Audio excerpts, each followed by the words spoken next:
सामीन, मैंने आपके सामने सूरह अनबिया की एक आयत पढ़ी। अल्लाह ताला रसूल अकरम सल्लल्लाहु अलैहि वसल्लम को खिताब करके इरशाद फरमाता है कि ए मोहम्मद सल्लल्लाहु अलैहि वसल्लम, हमने आप सल्लल्लाहु अलैहि वसल्लम को सारे जहां और जहां वालों के लिए रहमत बनाकर भेजा है। ये खुदा की तरफ से बरमला ऐलान, और ये ऐलान उस सहीफे में किया गया है जिसे इब्तिदाई नुज़ूल से ता क़यामत दुनिया के हर हिस्से में पढ़ा जाएगा। उस मासूम इंसान सल्लल्लाहु अलैहि वसल्लम के बारे में मौलाना अल्ताफ हुसैन अली ने क्या खूब कहा है। उतर कर हीरा से सुए कौम आया, उतर कर हीरा से सुए कौम आया, और एक नुस्खा कीमिया साथ लाया। आप सल्लल्लाहु अलैहि वसल्लम की बेइज्जत उस दौर में हुई जब दुनिया पर जुल्म छाई हुई थी। जुल्म इस्तिबदाद का दौरा था। क्या वो एक या दो कौमों के इन्हिदाद या अखलाकी बिगाड़ का मसला था?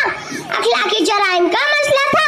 शराब नोशी, कुमारबाजी, ऐश परस्ती और गैर मुनसिफाना कवानीन का मसला था?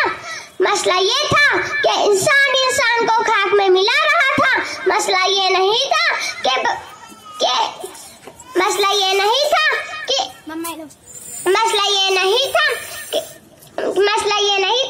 कि बर्बरियत अपनी पूरी नस्ल को जमीन में जिंदा दफन कर देना चाहती थी।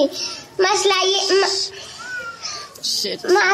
मोहतरम सामाईन, ये वक्त है जब अल्लाह जल्ल शानहू के इज़्न से कायनात करवट लेती है, उसकी रहमत का ज़ुहूर होता है, उस वक्त बादे बहारी का झोंका आता है और मुर्दा इंसानियत को तरताजा और उसकी ज़रा सीधा चमक को बुरबहार बना देता है। वनूर मुजस्सम हादिए बरहक साकिए कौसर शाफिए महशर सल्लल्लाहु अलैहि वसल्लम तशरीफ लाए हैं, जिनकी अजमत को अल्फाज में बयान नहीं किया जा सकता, बस इतना ही कहा जा सकता है।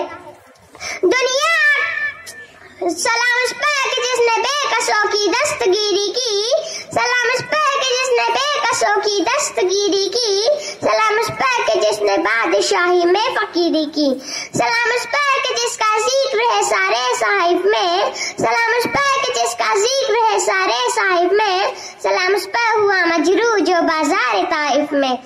महसून इंसान सल्लल्लाहु अलैहि वसल्लम, मेरे माँ बाप आप पर कुर्बान हो, आप सल्लल्लाहु अलैहि वसल्लम सरता पर रहमत दे। बताइए क्या तारीख इसी कोई मिसाल दे सकती है कि एक बुढ़िया रोज रास्ते में निजात डालती है और आप मुस्कुरा के उसे हटा के आगे बढ़ जाते हैं। फिर खिलाफ मामूल वो बुढ़िया 2 रोज तक नजर नहीं आती तो आप उसके घर जाते हैं और उसकी मुजात पुरसी करते हैं। मक्के में जब कहत का जमाना आता है तो गले की रिश्त जारी कर देते हैं। मक्का वाले जो आप सल्लल्लाहु अलैहि वसल्लम के खून के प्यासे थे, उन्हीं खून के प्यासे जंगी कैदियों की तरह है।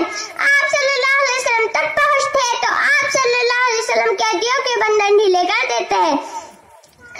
सामाईन, है कोई ऐसी शख्स जो पेड़ पर पत्थर बांधकर खंडक खोद रही हो? बताइए, है कोई ऐसी मिसाल जो शाफिया महशर हो मगर अपने एहतिसाब से ज़बरअंदाम हो? वो कि जो उम्मी हो मगर उसके मुंह से इल्म हकमत के फूल झड़ते हो? वो कि जिसने फकीरी में बादशाही की हो? वो कि जो खुद भूखा रहकर औरों को खिलाता हो? वो कि जो फर्शे खाक पर सोता हो? वो कि जो रात तक जाग कर अपनी उम्मत के लिए रोता हो? वो कि जिसने कुफ्र की कुव्वत को चढ़ डाली हो?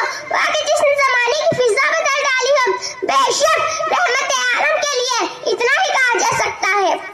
दुनिया अगर ढूंढेंगे सानी मोहम्मद, दुनिया अगर ढूंढेंगे सानी मोहम्मद, सानी तो बड़ी चीज है, साया न मिलेंगे सल्लल्लाहु अलैहि वसल्लम।